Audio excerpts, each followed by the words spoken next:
Ignition sequence starts. 6, 5, 4, 3, 2, 1, 0. Liftoff. We have a liftoff.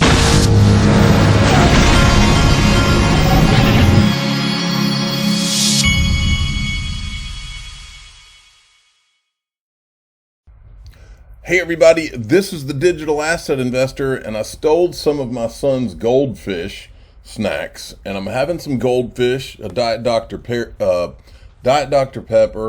and I was at the hospital this morning with my wife. She was having one of those sinus surgeries. She's been having some sinus issues, and now I'm back. I've got to cover, but that's cool because that's what I do. All right. First, I wanted to show you this from Kava, who is one of my sponsors. Go give them a follow at Kava_platform. I'll put that in the top of the description of this video. They're doing a 100 Kava giveaway. The Kava 10 mainnet upgrade is coming, and it's time to celebrate. To win, just retweet the post below and tag 3 friends. Follow at Kava_platform. 4 random winners get 25 Kava each. Contest ends April 15th. So there you go. All right, Dark Defender. Weekly and monthly charts have indicators are bearish. Nice, but remember, we have XRP. Plus, the pattern has not yet completed. I'm waiting on explosive action.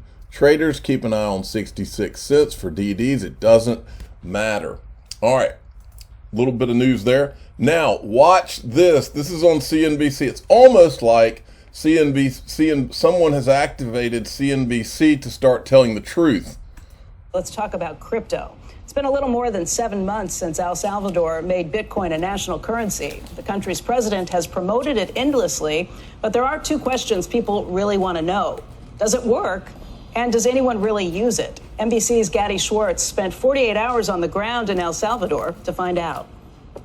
Hey there, we are here in El Salvador. This is the first country to take the promise and the dream of Bitcoin and actually turn it into an official currency. These are the ATMs where people load up their phones and they can use Bitcoin to buy everyday things. But how does it work? Hey, we finally got our money 2.5 hours later, $199.01. Not sure where the 99 cents went, but money's on our phone. They got special lines for people paying in Bitcoin. Okay, so we got our groceries, but not because we paid in Bitcoin. They said that their transaction had been canceled. It showed that it had gone through on our account, so we're down about $14. This is the second time we've tried to use Bitcoin with Strike Wallet here in El Salvador, and we're 0 for 2. Wow. Gadi is back from El Salvador now, and he joins us. And Gadi, while you were there, who did you talk to from the government, and how is the El Salvadorian president's administration defending this move to adopt Bitcoin? We should point out that the IMF basically said, don't do this. Yeah, that's right. But on paper, El Salvador looks like the perfect place to try an experiment, if you will, for several reasons. One of the reasons, there are $6 billion of remittances that go from the United States to people in El Salvador. So the big push by the president down there was to take some of the fees that are paid on those remittances and put them in the pocket of the people down in El Salvador to the tune of about $500 million. So that's one reason. The other reason down there is because 70% of people in El Salvador don't have access to bank accounts. So for them... All right, we don't need to watch the whole thing. You get the point. And one flew over the cuckoo's nest. Once again, we have a crypto industry that's been built around 2 huge lies. One, that Bitcoin actually works when it doesn't. It does not do what the white paper said it was going to do, which is why they changed their tune to store of value. And the second lie is that Ethereum's decentralized, when the irony is that half the people that bought in the ICO have been hidden to this day. And so nobody knows if 10 guys own the majority of it. Nobody knows, okay? Now, I could not resist, because do you remember at the Bitcoin, right around the Bitcoin conference last week, when Rand Neuner decided that he wanted to run his mouth with this tweet? And I said, remember that time that kid, the founder of Strike, got on stage at Bitcoin Miami 2022 and made some announcement, and all of a sudden, Bitcoin maxis were screaming about the death of XRP at Bitcoin's hands. I do. God bless them. I made sure to copy him in on this so he could see how this story ends for him. He's old enough to know better. Serious question. If Jack Mallers, this is what he said, if Jack Mallers implements what he presented at Bitcoin 2022 and it allows users to send from fiat currency to any fiat currency with instant finality and no cost, what is the use case for XRP? Well, I have a question for Rand Nooner. What if Jack Mallers' app his current product, not the one that he's talking about on stage at Bitcoin, what happens if his current product does not work? How can he be promising to dethrone XRP? Because watch this. Don't take my word for it.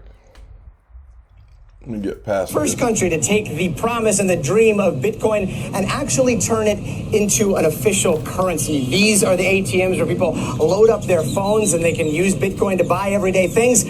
But how does it work? Hey, we finally got our money 2.5 hours later. $199.01. Not sure where the 99 cents went, but money's on our phone. They got special lines for people paying in Bitcoin. Okay, so we got our groceries, but not because we paid in Bitcoin. They said that their transaction had been canceled. It showed that it had gone through on our account, so we're down about $14. This is the second time we've tried to use Bitcoin with Strike Wallet here in El Salvador, and 0 for 2.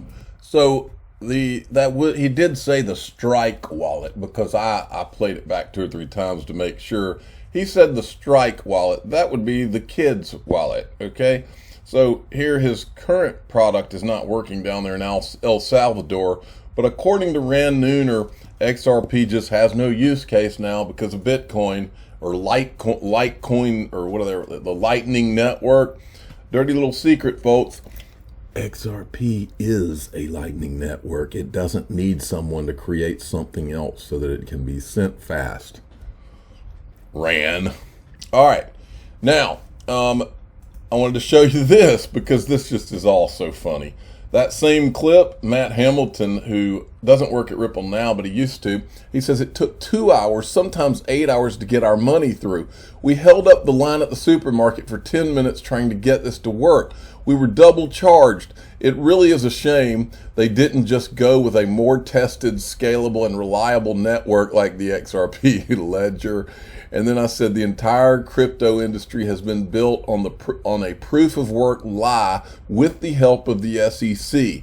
Proof of work doesn't work, and that is a quote from Ryan Zagone right here. Might still use proof of work. Great. And I want to make sure you know who this is. That's Peter Falkenberg. I think that Van Falkenberg or whatever his name is. That's Ryan Zagone when he was at Ripple. He's schooling Peter. He even calls Peter out and says, "You're not going to like this," or whatever. Listen to what he says. You might still use proof of work. And this guy's from Coin Center, okay? But invite Ryan and Desiree. I don't know if you would like to comment on this as well. But Ryan, go ahead. Proof of work doesn't work. Proof of work doesn't work. Ryan, proof of work's been working. Let me finish. Proof of work doesn't work. Let him finish, please.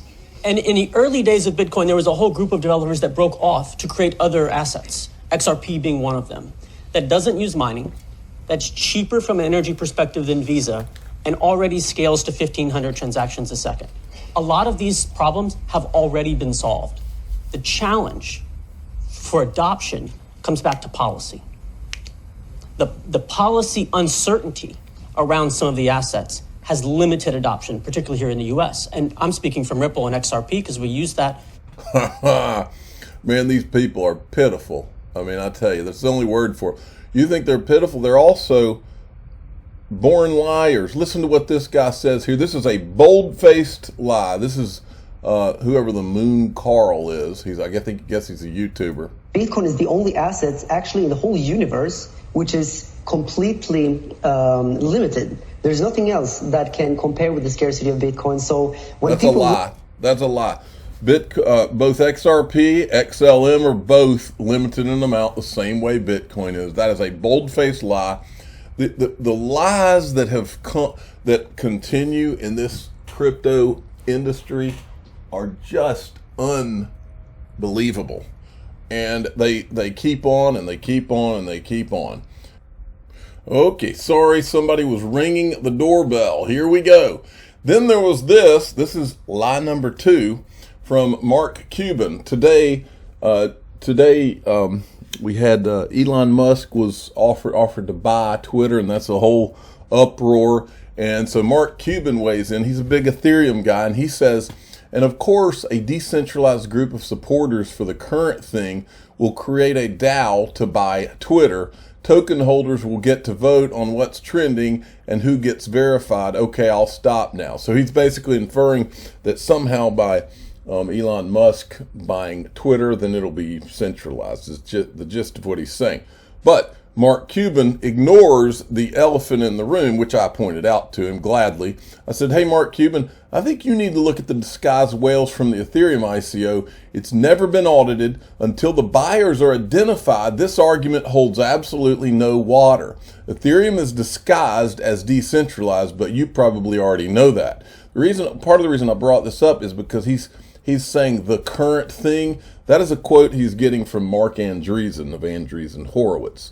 Well, as we all know, Andreessen Horowitz was involved in the Ethereum free pass. And so the idea that these guys have floated out that Ethereum's all decentralized when they do not want you to know who the buyers were at that Ethereum ICO, because that tells the true story. All of this is shrouded in secret, in secret, and that is by design, folks. And we're not letting it go at these guys trying to act like it's decentralized and all that. That's not happening. Not on this channel. Everybody else can lie all they want and pretend, but I'm not. Ashish Burla, more institutional adoption of crypto equals bringing real-world, non-speculative use cases like payments, real estate, equities, gaming, etc. New liquidity venues, lower volatility. Next few years are going to be absolutely pivotal for crypto's integration into our global economy. Yes, sir. Then Brad Garlinghouse was on CNBC International today. I think it was International. I think he was in France. Well, the way Ripple uses the XRP token in our tech stack, we use it to enable that cross-border, extremely fast and extremely reliable transaction. So we use XRP because of its attributes that make it fast and inexpensive. There are other tokens that people use for other use cases that don't work as well for payments.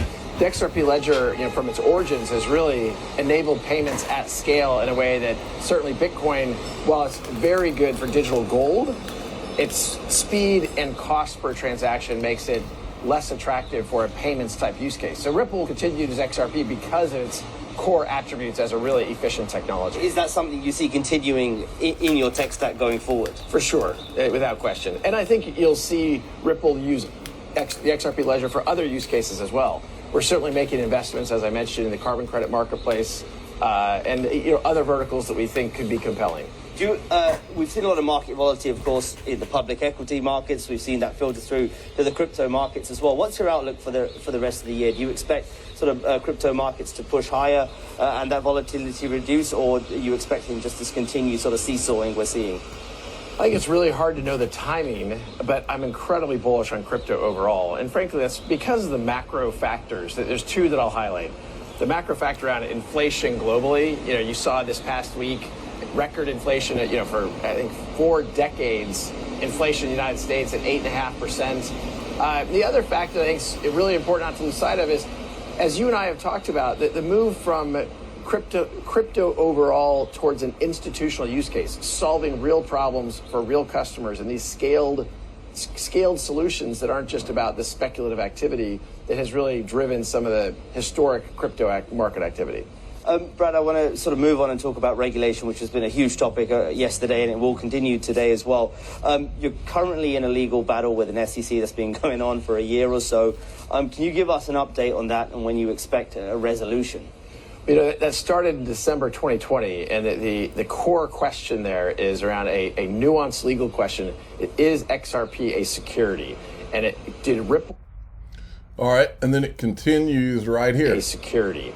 And did Ripple sell, as an XRP, an investment contract? Did Ripple sell unregistered securities? Did I, Brad Garlinghouse, sell XRP as an unregistered security? I think it's very clear that in the United States, the laws have not been clear. And for the SEC then to go back in time and say, you should have known all along, it's really, I think, going to be hard. It's a hard case. And I think what we're seeing in the court process, which does continue to play out, is a judicial process that recognizes some of this. Even this past couple days, there was a ruling from the court finally requiring the SEC to publish information about some speeches that the director of corporate finance, Hinman, gave about Ether not being a security. And the fact that even now you have the SEC not able to answer the question, is Ether a security? They won't answer that question. They're saying there's clarity, but then they won't provide clarity. They're saying they won't comment on specific projects, but then they comment on Bitcoin. Bitcoin is one of the largest project, but yet still just a project. Just in terms of broader crypto market regulation, we had, of course... In other words, they're lying. I mean, what else do you want to say? The executive order from President Joe Biden. At the time, there was a lot of criticism. Well, this doesn't sort of go far enough. It's not laying out specifics. What's your view on it? Did you think it was significant for the market? I think it was very significant. I think it's very positive. Frankly, the leadership we've seen outside of the United States in crypto regulation is way ahead of where it has been in the U.S. It's something we've been saying for years. And I think at the core of the executive order from the Biden administration is acknowledging that exact point, that the competitiveness of U.S. in these developing markets around crypto, around blockchain technologies has fallen behind, and more investment, more talent is going outside the United States. When entrepreneurs here in Paris talk to me about starting companies in the crypto space, one of the first things I'll recommend to them is you shouldn't start the company in the United States because there isn't that clarity. And so a lot of the hiring, even for Ripple, we'll hire over 300 people this year. Well over half of those I expect to be non-US based. Wow. Okay, and look, CNBC's covering it. CNBC must be trying to do some face saving is the only thing I can figure out. I just wanted to show you this title, Ripple Lawsuit Victory Looms. Victory looms after big win versus SEC. I think that's from Yahoo Finance. So it's that, and I think that's more or less having to do with the Hinman emails. Then I remembered to do this while I was sitting in the waiting room waiting on my wife today. I remembered Perry Ann Boring from the Chamber of Digital Commerce. She said they were submitting a brief and they couldn't comment on the brief. That's a brief in the Ripple lawsuit. So I just wanted to remind her and say, when brief. Copy her in on it. Let's see if she answered me. She must not like me. She doesn't want to answer me. That's what you call being over the target. When they're not answering you, then you must be talking a lot of truth. Now, this goes in the All the World's a Stage file, folks. As we've pointed out many times, a lot of people in the XRP community have pointed out this Jerry Brito is a Bitcoin, Ethereum maximalist, and he's with Coin Center. And as far as we can tell, he's done nothing but work on behalf of Bitcoin and Ethereum. And we've called him out a lot. There's been a lot of people that have called him out. And then all of a sudden, he's popping up in this little seminar or whatever with Axios. And at the bottom, it says register. And remember, this is JW. This is one of the good guys. JW Verrett's the guy that took a shot at Gary Gensler when he was leaving the SEC Investment Advisory Committee. Okay? He's also the guy that replied to one of my tweets and says, and it was with some kind of little thing. It was WA something or something. We all are going to do well, or something to that effect. When I was making a point. Almost like he knew something. But anyway, now he and Jerry Brito are doing this thing, but that's not what's interesting. The interesting part is where it says register here, presented by Ripple. Then you got Library, who's in a lawsuit with the SEC. Prediction, SEC will spend more time and money attempting to thwart Elon Musk's acquisition of Twitter than they will creating clear rules for blockchain, because the SEC are highly political actors, not neutral regulators. Then Eleanor Terrett comes in and says, I was told by the bank, this is a quote from Elon Musk, I was told by the banks that if I did not agree to settle with the SEC, they would cease to provide working capital and Tesla would go bankrupt immediately. So I was forced to concede to the SEC unlawfully. I was forced to admit that I lied to save Tesla's life.